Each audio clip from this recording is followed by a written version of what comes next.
Salut à tous, c'est JB et aujourd'hui on va parler des préamps Flavors de Tira Audio.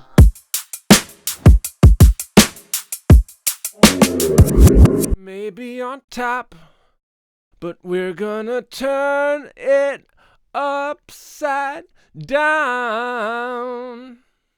Maybe on top, but we're gonna turn it upside down.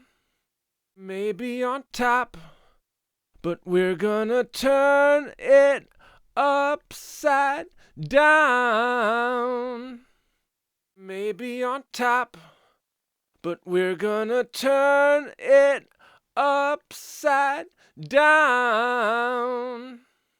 Maybe on top, but we're gonna turn it upside down. Maybe on top, but we're gonna turn it upside down.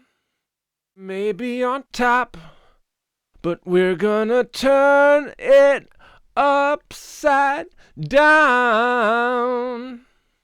Maybe on top, but we're gonna turn it upside down.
comme vous avez pu le constater, ces petits toy préamps sont assez efficaces. Par contre, un niveau de bruit assez élevé.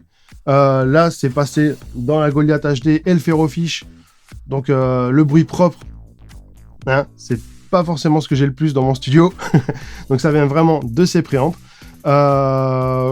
Qui, en soi, on sait pourquoi on les utilise. Voilà, c'est du toy. C'est pour ajouter du grain sur quelque chose. Sur des micros souvent dynamiques ou des rubans.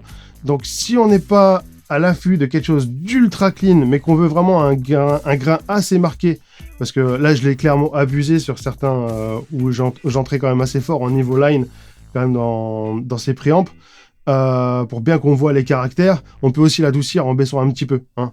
Donc, mais on peut voir que vraiment, ils peuvent être très marqués, et c'est vraiment intéressant en fait à utiliser sur certaines sources. Des micros qui vont manquer de quelques petits trucs, et ça évite de se les taper après au mix, devoir les rajouter, l'oublier. Ça peut permettre de rajouter une disto, on va dire, analogique, au lieu de rajouter, je sais pas, du Saturn ou des trucs comme ça. Et en plus, il coûte quasiment rien. Je crois que c'est entre 180 et 250 € le petit préamp. Et ça rajoute entre 20 et 51, je crois, dB selon le préamp utilisé. Donc franchement, pour mettre au cul d'un SM7B, d'un micro ruban et tout ça, et avoir quelque chose de particulier pour certains qui vont être beaucoup plus marqués, comme on a pu le voir, les truffes et les chilis, franchement, ça fait le taf. Après, c'est sûr, comme tout truc qui n'est pas super cher, il y a des problèmes, mais on peut vite faire l'impasse avec un NS1 ou certaines choses qui permettent de couper un peu les bruits de fond. Voilà, j'espère qu'en tout cas, cette vidéo vous a plu, et j'espère vous voir très vite sur Vente Privée Audio Hardware. Tchou!